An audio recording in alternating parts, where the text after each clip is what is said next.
ថ្ងៃនេះក្លឹបអ្នកកសែតកម្ពុជាបានមកដល់តំបន់ទេសចរមួយនៅភាគខាងជើងនៃប្រទេសវៀតណាមនៅក្បែរនឹងទីក្រុងហាណូយចម្ងាយប្រហែលជា90គីឡូម៉ែត្រភាគខាងត្បូងនៃទីក្រុងហាណូយ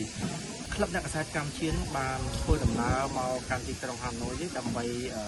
ជួបជាមួយសមាជិកដែលជាសមាគមអ្នកកសែតវៀតណាម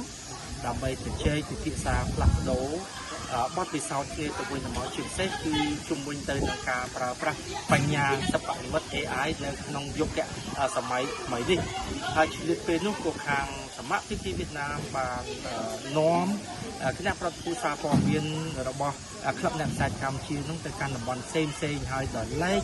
នៅទីនេះគឺជាតំបន់ទេសចរមួយដែលភាសាវៀតណាមហៅថាតាមកុកប្រែមកថាជាលេអាងចំនួន3ស្ថិតនៅក្នុងចន្លងភ្នំហើយមានស្ទឹងរាប់គីឡូម៉ែត្រដែលគេឲ្យភ្ញៀវទេសចរជិះទូកកំសាន្តដោយអ្នកដែលចែវទូកឬក៏អុំទូកនោះប្រើជើងនៅក្នុងការចែវឬក៏អុំទូកមិនប្រើដៃទេហើយភ្ញៀវទេសចរក្នុងមួយឆ្នាំ2025កន្លងទៅនេះមានតួលេខរហូតដល់ទៅជិត20លាននាក់ក្នុងនោះមានភ្ញៀវទេសចរបរទេសជាង2លាននាក់ប្រទេសវៀតណាមគេខំព្យាយាម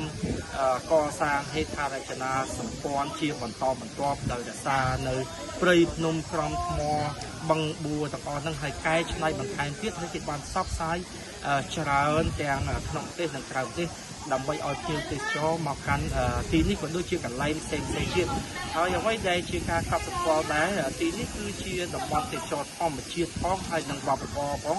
ដោយមានធម្មជាតិជាព្រៃភ្នំជាបឹងបួរជាស្ទឹងហើយក៏មានវត្តអារាមនានាដែលគេកសាងជាបន្តបន្ទាប់ដើម្បីឲ្យមានលបាយនៅក្នុងការសប្បាយសម្រាប់ភ្ញៀវទេសចរមកកំសាន្តនៅទីនេះគឺត្រូវមានគេហៅថាពហុពណ៌ឬក៏ពហុបំណងនៅក្នុងការកំសាន្តបែបជាទេសចរនានា